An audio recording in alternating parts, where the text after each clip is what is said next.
What's up, ladies and gentlemen? Welcome back to the channel. My name is ZachGamingDad25, and today we're gonna talk about how 2K might drop the biggest scam of the century today. Let's get into it, man. But first, if y'all don't mind, I'm getting a couple of these YouTube comments because y'all been showing so much love on these videos. It's only fair that I show love back to y'all. We had two scorching hot takes in yesterday's video, man. First of all, be nice, play nice, don't go too hard on them. As I say, everybody's entitled to their opinion, okay? First, Wayne Nealon says, hot take, there should be no streak awards in Park every Sunday or ever. Park awards should be for participation only, so there's at least one mode that isn't sweaty. Park would be much better if you could play with non-meta cards and chill. With streak awards, you have nothing but toxic god squads hunting people on the streak to beat.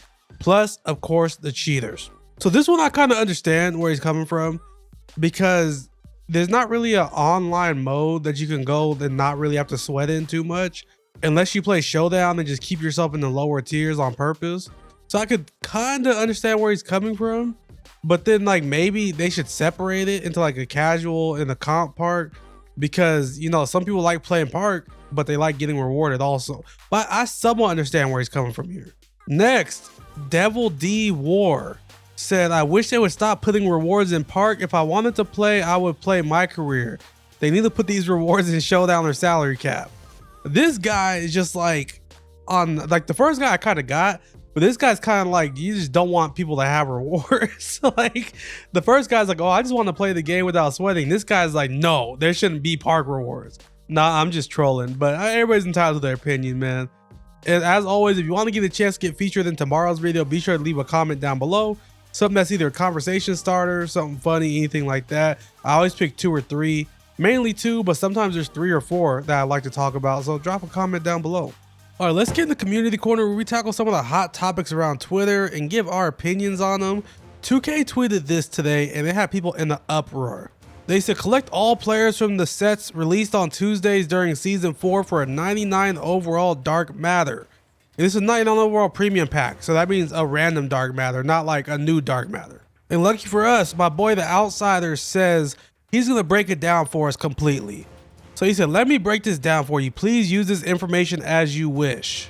$200 each week gives you the guaranteed Opal, Pink Diamond, and Diamond out of the total 9 cards needed for the lock-in for each set weekly.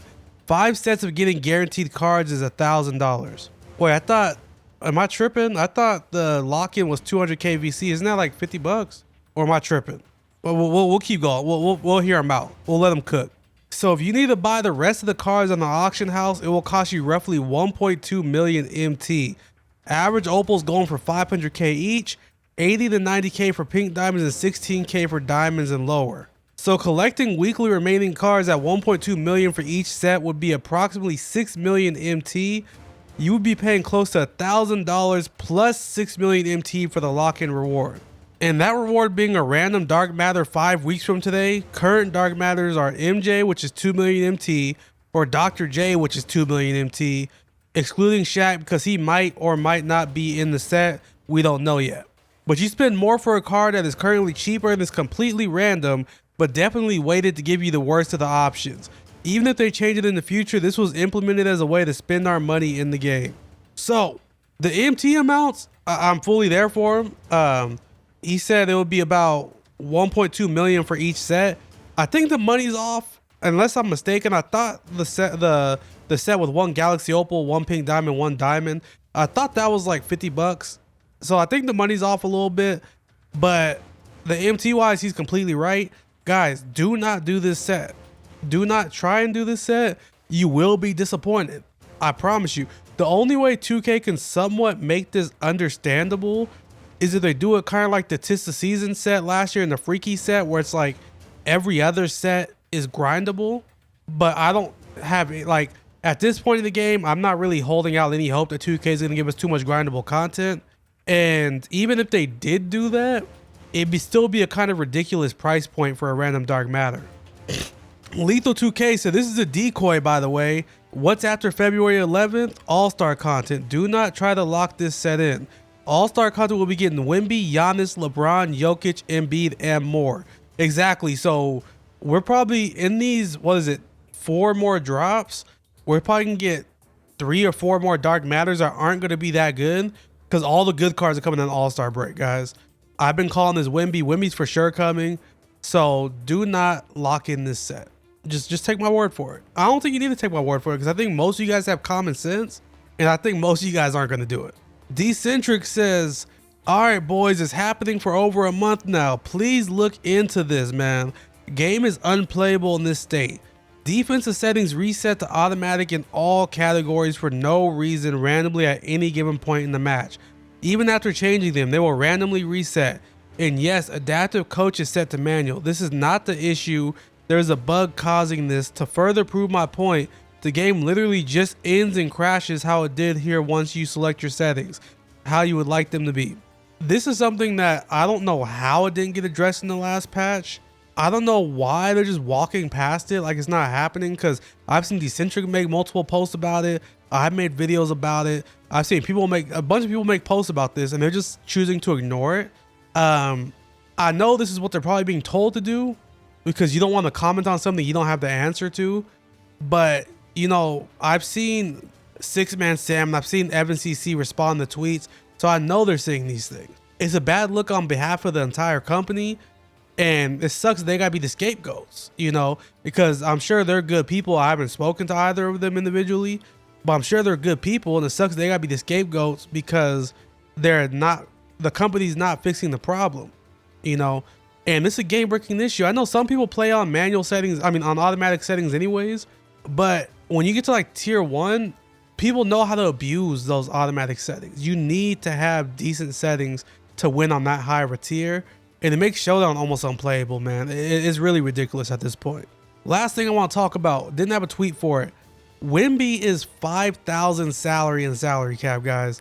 It's insane. You could actually build a legitimate team around Wemby. You know, there's some good cheap options, and you know what? Actually, before I talk about these cheap options, that's gonna actually put us right into my next creator spotlight. My boy Josh 2K dropped the ultimate guide to salary cap, guys.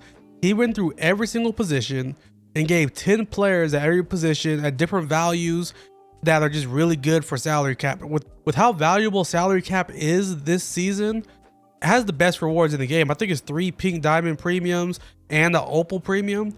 Everybody's playing salary cap. He dropped a video with the best cards to be using. I will link that in the pinned comment. Josh, if you're watching this and I haven't put it in there because sometimes I'll be forgetting, comment it and I'll pin it. But yeah, back to my point about Wemby. Use this video to build a team around Wemby, and it's insane he's that cheap, but go get some dubs in salary cap, man. All right, let's get into these memories. Since it seems like 2K likes to pick and choose when they give us memories, I'll be doing them every day like I always do. Today, we got 2 3-point shooters. On January 15, 1996, Brett Price began the NBA record streak of hitting 13 straight 3-point field goal attempts over 3 games. Literally a year later, Sam Perkins tied the record for 8 threes without missing in 1 game. So January 15th, it's just a day of shooters. Don't be surprised if we turn some hoops on tonight and somebody goes insane. That's gonna wrap up today's video, y'all. I appreciate y'all rocking with me all the way through. If you haven't already, drop a comment down below about something we talked about for a chance to get featured in the next video. For an additional chance, you know, drop a "if y'all don't mind" in the comments down below. And like up, subscribe to the channel. We are on our way to 2,500, making crazy progress. I appreciate all the love and support you guys are showing. As always, y'all be safe. Peace.